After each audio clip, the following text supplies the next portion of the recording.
Hi everyone, मैं हूँ आपका होस्ट करण निडई और आज हम बात करने वाले हैं धन योगों के बारे में। अब जो ये धन योग होते हैं ये अपने आप में कितने एसेंशियल होते हैं ये हम सब जानते हैं, क्योंकि धन की अहमियत हम सबको ही बहुत ज़्यादा है।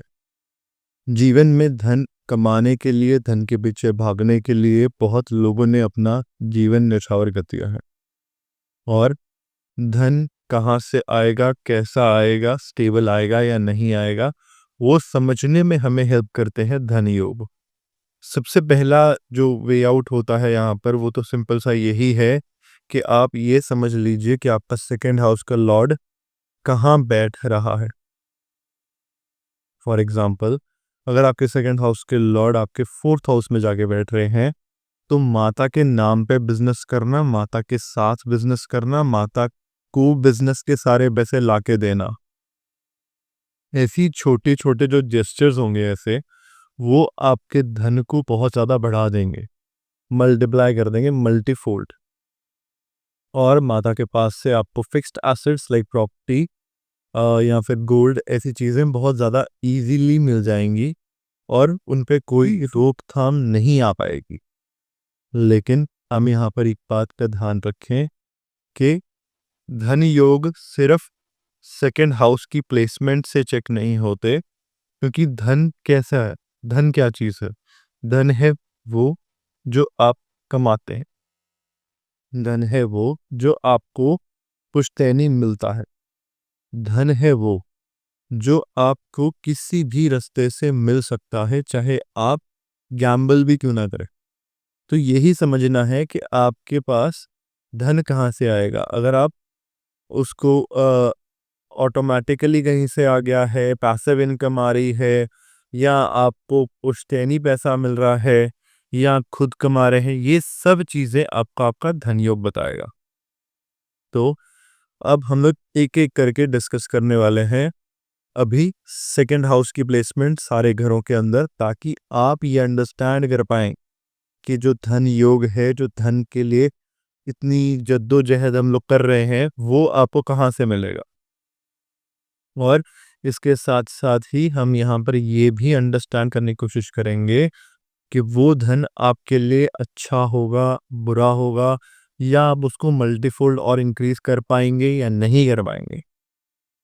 और सबसे बड़ी बात यहाँ पर ये है कि वो प्लैनेट कौन सा है जो सेकंड हाउस का लॉर्ड है।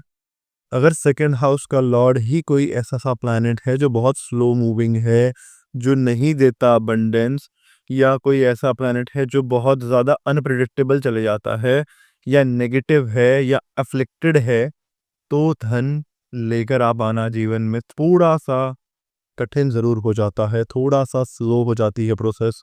लेकिन कभी भी धन डिनाई नहीं हो रहा है किसी भी कुंडली के अंदर।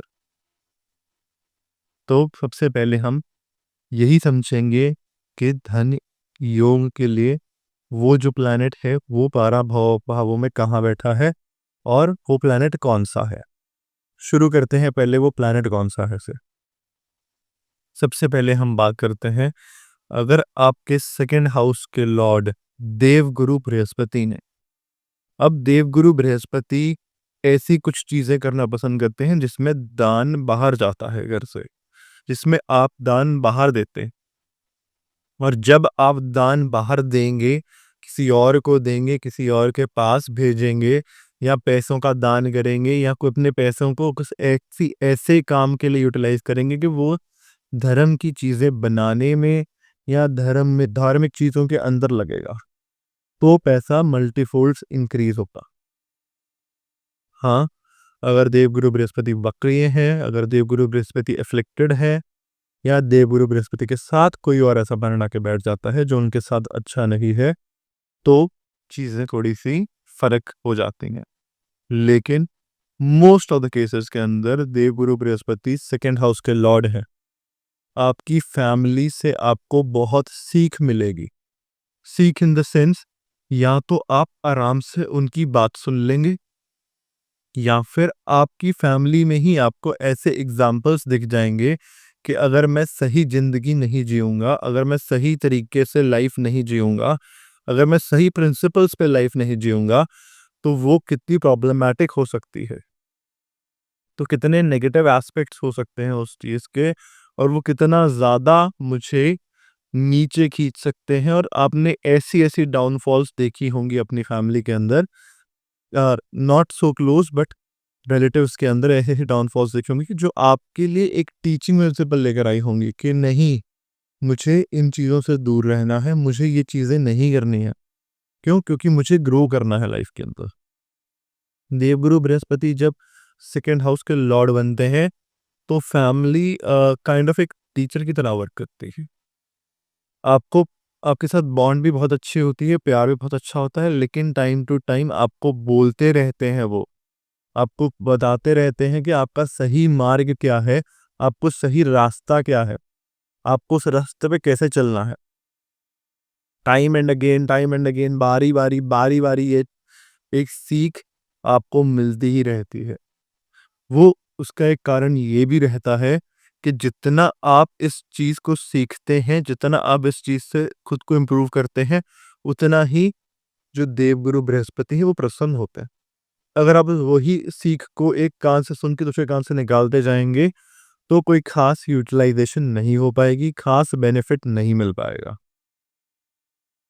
साथ ही अगर देवगुरु बृहस्पति खुद आपके इस भाव के स्वामी बन जाते हैं, तो यहाँ पर ये भी है कि आने वाली जो फैमिली है, जो आपकी आपसे बाद वाली फैमिली बनेगी, या जो आपकी जनरेशन है, वो भी आपको एक गुरु की, एक टीचर की या एक आइडियल की नज़र से देखेगी। क्यों? क्योंकि आपने बहुत ज़्यादा ज़ोर लगा के ऐसी चीज़ें अचीव करी हैं, जो चीज़ें यूजुअली पीपल बहुत ज़्यादा मेहनत करके या बहुत ज़्यादा डिफ़िकल्टी के साथ अचीव कर पाते। तो एक रिस्पेक्ट फैक्टर ऑटोमैटिकली जुड़ जाता है यहाँ पर। एक रिस्पेक्ट फैक्टर ऑटोमैटिकली आ जाता है और आपको ऑटोमैटिकली इतनी रिस्पेक्ट मिलती है, इतनी आपकी वो बनता है, एक अटेंशन स्पैन इतना अच्छा बनता है कि लोग ऑटोमैटिकली आपकी करिस्मेटिक पर्सनैलिटी की तरफ, आपकी बातों की तरफ अट्रैक्टेड होने शुरू हो जाते हैं। जितना ज़्यादा अट्रैक्ट होंगे, उतना ही ज़्यादा रिस्पेक्ट फैक्टर, उतना ही ज़्यादा आपको इज़्ज़त, आपको मान-सम्मान सब मिलेगा। शर्त इतनी कि आप अपने एंड से अपने कर्मों को खराब ना करें। क्योंकि देवगुरु बृहस्पति यहाँ बैठे हैं, तो कर्म बहुत ज़्यादा मायने रखते हैं, और कर्म इन लाइन विद धर्म। जो भी आप कर्म कर रहे हैं, वो धर्म के साथ लिंक्ड चलना चाहिए। अगर आप अपने कर्म धर्म से अलग रख के चलाएँगे, तो फिर नहीं इतना अच्छा कोई आपको ग्रोथ या अच्छा पोटेंशियल या आपको इतना अच्छा आउटपुट मिल पाएगा, क्योंकि आप उसके अगेंस्ट जा रहे हैं। आप अगेंस्ट द विंड चलने की कोशिश कर रहे हैं, और आपको विंड के साथ चलना है। आप देवगुरु बृहस्पति के अगेंस्ट काम करके, उनकी नेचर के अगेंस्ट काम करके पैसे एक्सपेक्ट नहीं कर सकते। हाँ, आप देवगुरु बृहस्पति सेकंड हाउस के लॉर्ड हैं, वाणी के लॉर्ड हैं, तो आपकी वाणी जब निकले, या तो अगर आपको वो सामने वाला व्यक्ति पसंद ही नहीं है, तो उसे मिसगाइड मत कीजिए, वो गाइड ही ना करे, आप चुप कर जाइए। मिसगाइड कर दोगे, उसको गलत डायरेक्शन दे दोगे, तो वो व्यक्ति आपसे बहुत ज़्यादा दुखी हो जाएगा, और उस व्यक्ति के दुखी होने के साथ ही आपके देवगुरु बृहस्पति भी आपसे 10 गुना दुखी हो जाएँगे। तो गुस्सा चढ़े, कुछ मर्ज़ी चढ़े, चुप कर जाओ, बेस्ट है। मिसगाइड करोगे, मिसगाइड जब भी करोगे उस व्यक्ति को, जैसे होता है ना कई बार कि हमें गुस्सा चढ़ा है, जेलसी के अंदर हम सामने वाले को गलत रास्ता बता देते हैं कि नहीं, नहीं तू तो ये कर ही दे, तबाह कर ले, और उससे हमें पता है कि उससे उसका नुकसान हो सकता है, उससे उसको बहुत नेगेटिव हो सकता है वो। तो बेटर है ऐसे केस में बोलो ही मत, अगर आपको वो व्यक्ति बिल्कुल ही पसंद नहीं है, क्योंकि बोलोगे तो पॉजिटिव ही बोलना है, उस व्यक्ति के हित में ही बोलना है। देवगुरु बृहस्पति बैठे हैं, ज्ञान के देवता हैं, ज्ञान बाँटने में बहुत ज़्यादा बिलीव करते हैं, क्योंकि ज्ञान बाँटने से बढ़ता है। तो देवगुरु बृहस्पति की पॉजिटिविटी, आप जितना ज्ञान बाँटेंगे उतना बढ़ेगा। जैसे अब बृहस्पति रेट्रोग्रेड हो जाते हैं, बृहस्पति नेगेटिव हो जाते हैं, ऐसे केसेस के अंदर हम लोग स्पेसिफिकली कहते हैं कि आप टीचिंग का काम करिए, ऐसा कोई काम करिए जिसमें आप जितना ज्ञान बाँट सकते हैं, जितना लोगों से इंटरैक्ट कर सकते हैं, उतना ज़्यादा पॉजिटिव आपका बृहस्पति होता जाता है पूरे लाइफ टाइम में। और ऐसा व्यक्ति अगर आप सोचिए, अगर ऐसा व्यक्ति मिसगाइड करने लग जाए, क्योंकि बस बृहस्पति एफ्लिक्ट हो चुका है और ऐसा व्यक्ति मिसगाइड करने लग गया, कुछ और करने लग गया, तो पैसा नहीं आएगा, फाइनेंशियली अच्छा नहीं होगा, फैमिली का सपोर्ट नहीं आएगा और वाणी के ऊपर कंट्रोल नहीं रहेगा। कल को बिजनेस में बैठा है, कहीं और बैठा है, ये समझ तो पा रहा है सामने वाला मेरे लिए पॉजिटिव बोल रहा है, नेगेटिव बोल रहा है, ये सब कुछ समझ पा रहा है, बट फिर भी जान अनजाने में पता नहीं कैसे इसके मुंह से ऐसी एक लाइन निकल जाती है जो इसका अपना नुकसान करवा देती है।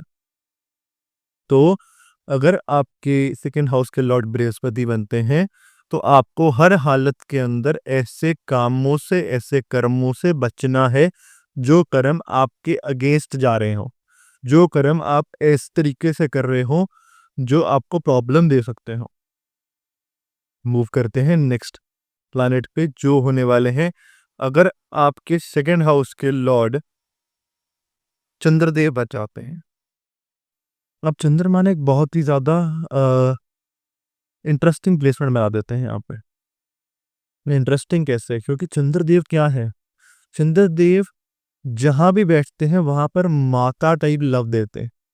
तो सपोज कर लीजिए आपकी वाणी के अंदर माँ, जैसे एक मदर अपने बच्चों से बात कर रही है, वैसी मिठास आ जाए आपकी वाणी में, आपके बोलने में, आपके बात करने में कैसी मिठास आ जाए, जैसे एक मदर बात कर रही हो किसी से।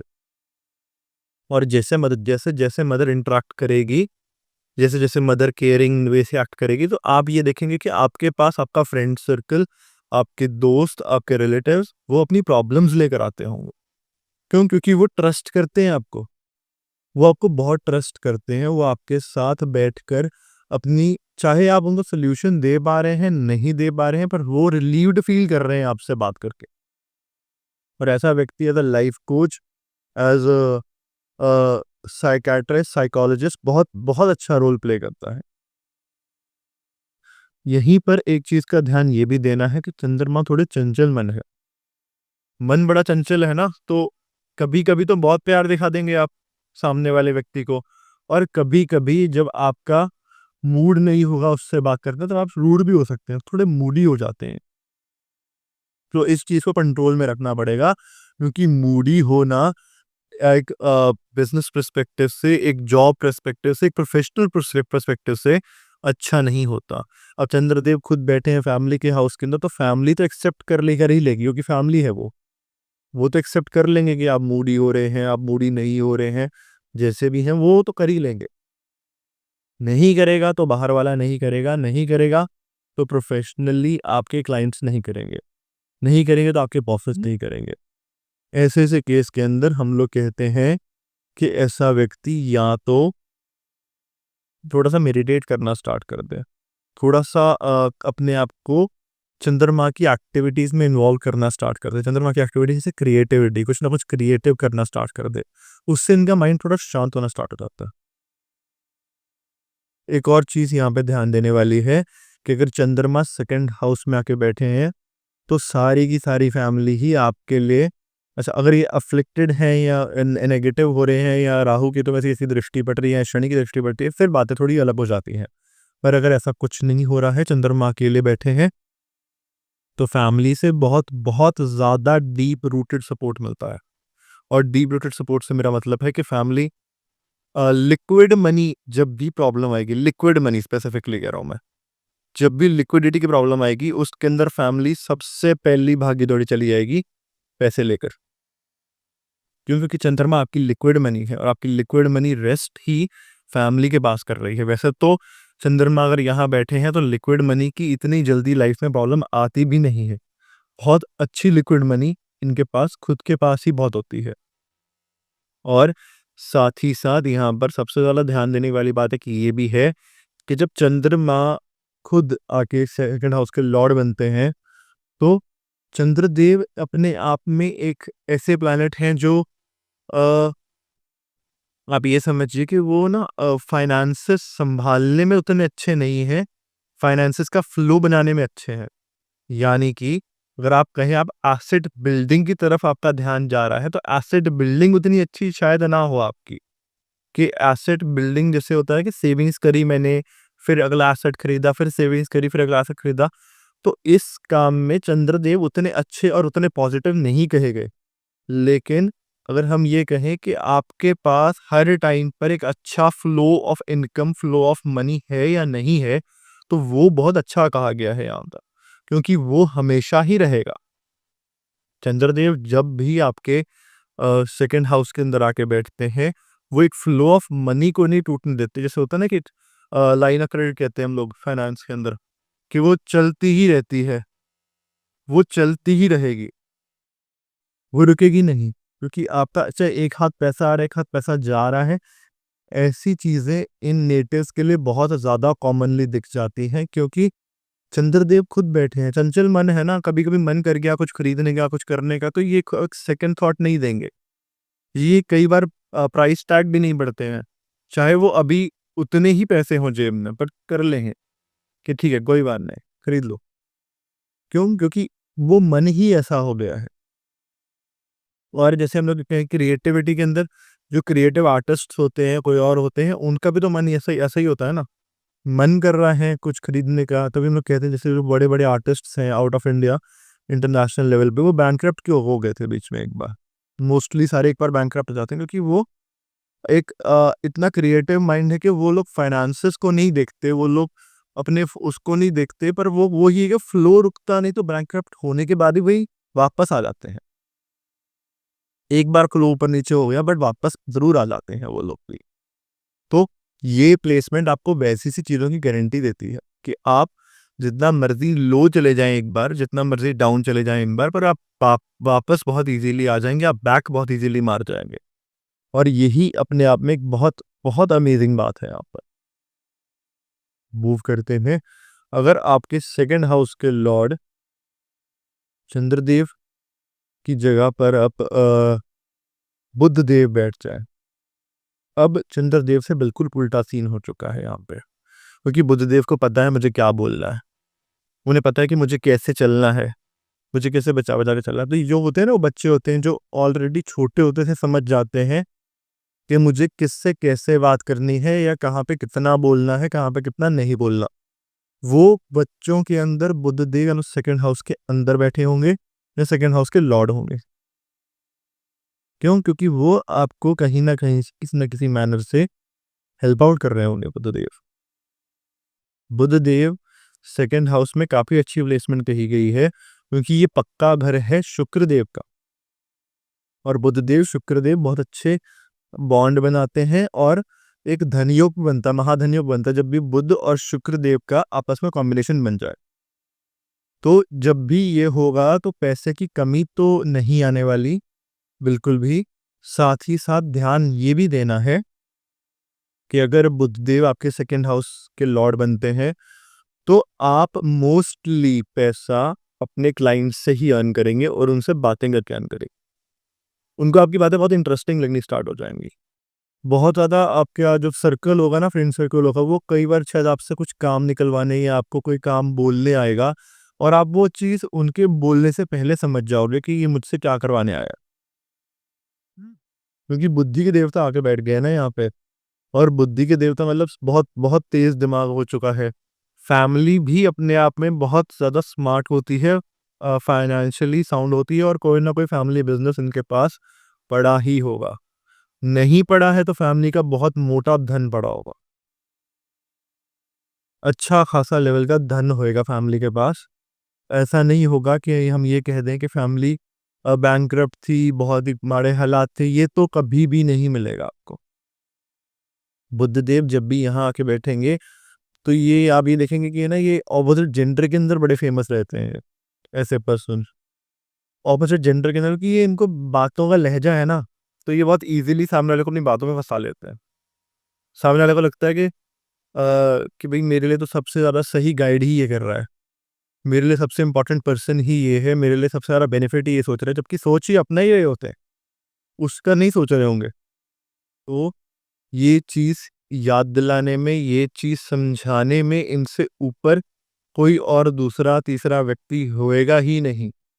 ये रियलिटी है अपने आप में एक। क्यों? क्योंकि बुद्धदेव जब भी आके आपके सेकंड हाउस में बैठेंगे ना, तो आपकी वाणी इतनी इतनी स्वीट हो जाएगी, इतनी मधुर हो जाएगी ना कि सामने वाला को लगेगा कि यार मैं इससे बात क्यों ना करूँ? उसको हर टाइम लगेगा कि यही मेरा वेल विशर है, यही मेरा बेस्ट गाइड है। जबकि आप शायद सेकंड थॉट ना दें, अपना बेनिफिट निकालते हो। हाँ, बुद्धदेव के साथ कोई और प्लैनेट बैठे हैं, फिर शायद आप दे भी दें, पर अगर बुद्धदेव अकेले बैठे हैं, तो फिर फ़र्क बहुत ज़्यादा आ जाता है। यहीं पर ये चीज़ भी ध्यान देने वाली है कि ये फाइनेंशियली बहुत साउंड माइंड है। इनको ये पता है कि मैं अपने फाइनेंसेस कहाँ पे रखूँ, कैसे चलाऊँ, कैसे ना चलाऊँ और कितना अच्छे से मैं उनको इन्वेस्ट कर सकता हूँ, कितने अच्छे से मैं उनको निकाल सकता हूँ वहाँ से। हाँ, ये बात अलग है कि अगर साथ में शुक्रदेव बैठ गए, तो आप खर्चा बहुत ज़्यादा कर रहे होंगे। फिर शायद आप ये चीज़ें नहीं सोच रहे होंगे क्योंकि फिर आपका इनफ्लो आउटफ्लो अच्छा ही चल रहा है, बढ़िया ही चल रहा है। पर आप हायर लेवल पर अपने आप को चलाने के लिए, अपने आप को मेंटेन करने के लिए आप ये चीज़ें करते रहते हैं। और बुधदेव बैठे हैं सेकंड हाउस के अंदर, मनी के हाउस के अंदर, तो एक चीज़ का बहुत ज़्यादा ध्यान देना है कि आपको हर टाइम एक नया स्किल सीखते रहना। नया स्किल नहीं सीखोगे ना तो बुद्धदेव एक्टिवेटेड ही नहीं रहेंगे। आप सपोज़ कर लो कि आपने 6 महीने, साल, 2 साल एक नया स्किल नहीं सीखा, तो बुद्धदेव अपने आप ही उनकी एक्टिवेशन जो उनकी एनर्जी है वो नीचे होनी शुरू हो जाएगी। और फिर आपके पास फाइनेंसेस भी कम होने स्टार्ट हो जाएँगे। क्योंकि आपका काम क्या है? बुद्धदेव हर एक प्लैनेट आपसे कुछ ना कुछ एक्सपेक्ट करता है। वो अपने आप को एक्टिव रखने के लिए हर एक प्लैनेट आपसे कुछ ना कुछ एक्सपेक्ट करेगा। तो आपने उस प्लैनेट के अकॉर्डिंग चलते रहना है ताकि आप उसको उसका डिमांडेड या उसका डिज़र्विंग जो काम है, वो आप उसको दे पाएँ। अगर आप नहीं देंगे तो वो ऑटोमैटिकली फिर वो धीरे-धीरे, धीरे-धीरे, धीरे-धीरे खत्म हो जाएगा। क्यों? क्योंकि आप अब टू वे रिलेशनशिप है ना ये। आपको प्लैनेट से काम चाहिए, तो प्लैनेट को भी आपसे कुछ चाहिए। आप प्लैनेट को नहीं दे रहे, तो प्लैनेट भी आपको क्यों देगा? समझिए ना, सिंपल सा पॉइंट है। आप प्लैनेट की नहीं सुन रहे, प्लैनेट भी आपकी क्यों सुनेगा? तो आप उसके अकॉर्डिंग चलेंगे, तभी वो आपके अकॉर्डिंग चलेगा। और जितना ज़्यादा एक म्यूचुअली अच्छा रिलेशनशिप चलता रहेगा, उतना ज़्यादा स्टेबल आपका फाइनेंसेस रहेंगे, उतने ज़्यादा स्टेबल आपका बिज़नेस रहेगा, आपके क्लाइंट्स रहेंगे। तो आपने एक नया स्किल सीखते ही रहना है। इसके साथ-साथ में आपने एक और ध्यान देना है कि अगर बुधदेव आपके सेकंड हाउस में आके बैठ गए हैं, तो अपनी फैमिली के साथ जो बॉन्ड है, ये ना बहुत प्रैक्टिकल से हो जाते हैं। उस बॉन्ड के अंदर भी कि मेरा क्या बेनिफिट निकल रहा है, मेरा क्या बेनिफिट नहीं निकल रहा है। और यूजुअली है कि फैमिली भी अपनी साइड से ऐसी-ऐसी ही हरकतें करनी स्टार्ट कर देती है। तो इस एक बॉन्ड को अंडरस्टैंड करिए। फॉर एग्ज़ाम्पल कि अगर आपसे किसी कज़न ने, किसी और व्यक्ति ने आपकी फैमिली में आपसे कुछ हेल्प माँगी है, तो उसको इस अ, उसमें मत डालिए कि मैं तोल रहा हूँ कि मेरे लिए क्या बेनिफिट निकलेगा इसमें से। कर दीजिए, क्योंकि बुद्धदेव यहाँ बैठे हैं, वो थोड़ा-सा माइंड आपका ट्विस्ट करेंगे, बट अगर आप हेल्प कर देंगे, तो उससे ज़रूर आपकी कुंडली में कोई ना कोई और प्लैनेट पॉज़िटिव ज़रूर होएगा। बुद्धदेव नेगेटिव नहीं होंगे, क्योंकि हर रिश्तेदार कोई ना कोई प्लैनेट भी रिप्रेज़ेंट करता है। जैसे चंद्रमा देवता माता रिप्रेजेंट करते हैं, सूर्य देव पिता रिप्रेजेंट करते हैं, मंगल आपके भाइयों को करता है। तो हर एक प्लैनेट अपने आप में कुछ ना कुछ रिप्रेजेंट ज़रूर कर रहा होता है, तो फिर आप उनकी हेल्प कर दीजिए। क्योंकि हेल्प कर देने से बुधदेव नेगेटिव नहीं होंगे, पर हेल्प ना करने से शायद वो प्लैनेट जो दूसरा, तीसरा बैठा होगा, वो नेगेटिव हो सकता है। मल्ली अच्छे से मैनेज करने थे, वो रिश्ते जो नॉर्मली आपने अच्छे से एक बॉन्ड में रखने थे, आपने उन्हें भी बिज़नेस के दारोमदार में, बिज़नेस के एक क्या कहते हैं, बॉक्स में डाल दिया है। और इनिशियली ये भी देखा गया है कि इनकी नेचर ऐसी इसलिए हो जाती है कि इनको ना दोस्तों से, इनको इनके फ्रेंड सर्कल से धोखे बड़े मिलते हैं। क्योंकि बुद्धदेव है ना, तो अब इनिशियली नहीं सोच रहे थे ये कि मेरे को सब कुछ एक पर्सपेक्टिव में डाल के रखना है या मुझे सब कुछ ऐसे रखना है जिस जैसे वो एक बिज़नेस हो। तो बिज़नेस के अंदर ही सब कुछ इनिशियली नहीं डालते, उस तरीके से, उस एंगल से नहीं सोचते, लेकिन जब धोखे बारी-बारी मिलते हैं, जब बारी-बारी इनको लॉसेस फेस करने पड़ते हैं, जब बारी-बारी इनके साथ प्रॉब्लम्स होनी स्टार्ट हो जाती हैं, तो हाँ, ये चीज़ों को उस एंगल से सोचना शुरू कर देते हैं। और इसमें ये गलत भी नहीं होते, क्योंकि अगर आपको बारी-बारी एक ही तरफ से, एक ही जगह से धोखे मिलेंगे और वहाँ से प्रॉब्लम्स मिलेंगी, बिट्रेयल्स मिलेंगे, बैकस्टैबिंग होएगी, तो फिर आप भी ऐसे नेचर के व्यक्ति बन सकते हैं, जो कोशिश यही करेगा कि जितना हो सके उतना डिस्टेंस बना के रखा जाए दूसरों से। ये था इस वीडियो का फर्स्ट पार्ट। सेकंड पार्ट लेकर मैं बहुत जल्दी आऊँगा। अगर आपको मेरी वीडियो पसंद आई हो, तो मेरे चैनल को सब्सक्राइब ज़रूर कर लीजिएगा। Thank you.